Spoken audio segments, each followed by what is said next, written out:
లేదు ఇప్పుడు ఇంకా సంఖ్యాబలాన్ని బట్టి మీరే నిర్ణయించుకోండి. సంఖ్యాబలాన్ని బట్టి ఇది ఒక సామెత. రాజీవ్ గాంధీ గారు క్లారిటీ అడిగారు, తప్పలేదు దానిలో. ఇది ఒక సామెత. నేను ఏమంటానంటే క్రిస్టల్ క్లియర్. ఈ విధంగా ఒక పార్టీలో రెండు వర్గాలు గొడవ పడుకోవడం మనం ఏమైనా కొత్తగా చూసామా? ఒక పార్టీలో రెండు వర్గాలు ప్రెస్ మీట్లు పెట్టుకోవడం మనం ఏమైనా ఒకరిపైన ఒకరు విమర్శ చేసుకోవడం కొత్తగా చూస్తుందా ఈ రాజకీయ వ్యవస్థ? రాజకీయం అంటేనే గ్రూప్స్, పాలిటిక్స్ అంటే ఏంది గ్రూపులు. ఇవి సహజంగా ఉంటాయి. ఇప్పుడు ఎన్నికలు వచ్చింది, మేమంతా ఒక్క తాటిపైన నిలబడి కూటమికి అఖండ విజయాన్ని చేకూరుస్తాం. కార్యకర్తల మధ్య చిన్న చిన్న భేదాభిప్రాయం ఇట్స్ కామన్. దాన్ని ఏదో పెద్దగా చూసేసి ఏదో పెద్ద సమస్య, భారతదేశంలో ఇంకా సమస్య లేదు, పిఠాపురమే సమస్య, అందరూ గోటు చెలో పిఠాపురం అన్నట్టుగా ఉంది వీళ్ళు ఆగడానికి గారు. పార్టీలో గ్రూపులు ఉంటే ఇబ్బంది లేదు. ఆయన వాళ్ళ కూటమిలో ఇంకో పార్టీని వెలగొట్టే విధంగా ఒక పార్టీలో ఉంటే తప్పులేదు.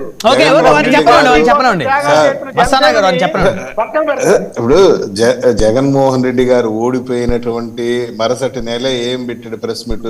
ఈ కూటమి ఎక్కువ రోజులు కొనసాగదు, 6 నెలలకంతా కొనసాగదు, 2027 అదేదో జమిలీ ఎలక్షన్ వచ్చేసింది, కన్ను మూసుకోండి ఇంక 5 నెలలు మళ్ళీ వచ్చేస్తుంది, 5 ఏళ్లలో కన్ను మూసుకుంటే 5 ఏళ్ళు అయిపోతుంది, మళ్ళీ నేను ముఖ్యమంత్రి అయిపోతున్నాను, వాళ్ళని బట్టలోడి తీసుకొచ్చేస్తాను అని చెప్పి చెప్తున్నాడు. 27కు జమిలీ ఎలక్షన్ వచ్చిందా? 6 నెలలకి కూటమి విచ్ఛిన్నమైందా? నేను చెప్తున్నా ఎగ్జాంపుల్ కి. ఇప్పుడు జగన్ గారి ఛానల్లో ఉంది కదా, ఇప్పుడు ఉదయం నిద్రలేస్తే జగన్ గారి ఛానల్ అదే కదా ఏం ఆయుధాలు అనుకుంటే వాళ్ళ ఇష్టం, వాళ్ళ కర్మ. వాళ్ళు ఏమనుకుంటారంటే మేము ప్రజల్లో పోయి ప్రజల మన్ననలు పొందుతాము అనే కాన్ఫిడెన్స్ లేదు, వాళ్ళు కొట్లాడుకుంటారు మాకు అధికారం వస్తుంది అనేటువంటి పాలసీ మీద నడుస్తున్నారు వాళ్ళు. అంత తప్పించి ఇంకేం లేదు. నేను జనాల్లోకి పోతాను, అసెంబ్లీకి పోతాను, ప్రజా సమస్యలు ఎండగడతాను, ప్రజల మన్ననలు పొందుతాను, ప్రజల కాన్ఫిడెన్స్ గెలుచుకొని వస్తాను, అట్లా పోయి నేను ముఖ్యమంత్రి పీఠం మీద కూర్చుంటాను అనేది లేదు ఆయనకి. కూటమిలో చిచ్చు వస్తుంది, కూటమిలో విచ్ఛిన్నం అవుతుంది, దాన్ని నాకు క్యాచ్ చేసుకుంటాను, అప్పుడు నేను ముఖ్యమంత్రి అయిపోతాను సులభంగా అని పగటి కళల్లో కంటున్నాడు. మీరు నిజం చేసే మీరు ఇట్లానే ఇలాంటి ప్రవర్తనలో ఏదైనటువంటి ఇష్యూస్ ఎక్కువైపోతే ఆయన కళలు మీరు నిజం చేసిన వాళ్ళు అవుతారు. ఏమీ కాదు సార్.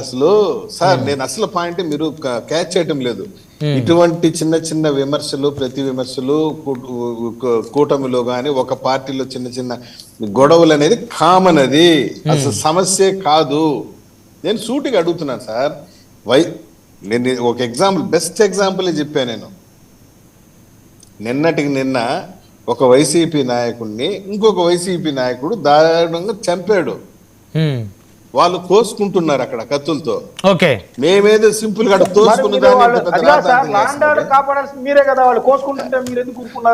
వదలలేదే, వాళ్ళు కోసుకుంటూ ఉంటుంటే మేమేమో చూడటం లేదు,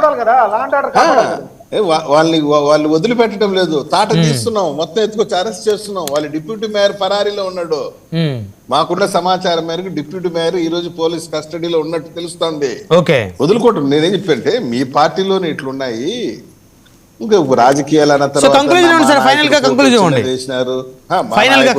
చిన్నది మా నాయకుడు ఫోటో చిన్నది వేసినారు, మా నాయకుడు ఫోటో పెద్దది వేసారని అభిమానం ఉంటుంది.